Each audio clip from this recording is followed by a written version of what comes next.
warga Malaysia ditahan dan diculik secara tidak sah selepas 6 kapal misi kemanusiaan Global Sumut Nusantara 2.0 mereka dipintas pihak berkuasa Israel.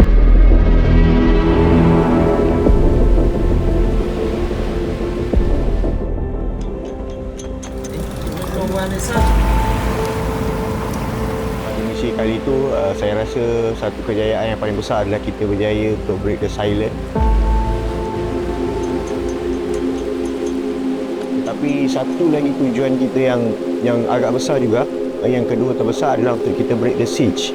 Dan bagi saya mudah saja, jawapan saya kalau orang tanya kenapa nak belayar lagi, selagi mana Gaza masih lagi dikepung, masih lagi disekat, masih lagi dihalang nelayan-nelayan mereka untuk keluar daripada perairan Gaza, keluar tangkap ikan, tak boleh keluar lebih 12 batu nautika daripada Gaza, insya-Allah kita akan belayar sampailah kita berjaya pecahkan kepungan, kita berjaya sampaikan bantuan kepada Gaza, kita berjaya buka koridor kemanusiaan di pantai Gaza, insya-Allah.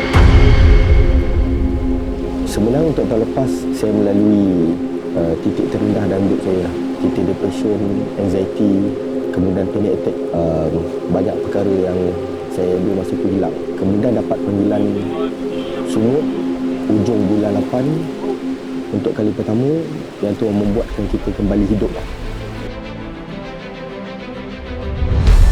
Kita tengok dekat Rafah semua tak dapat nak tembus kan. The only way, jalan lain yang kita boleh cuba ialah melalui laut lah.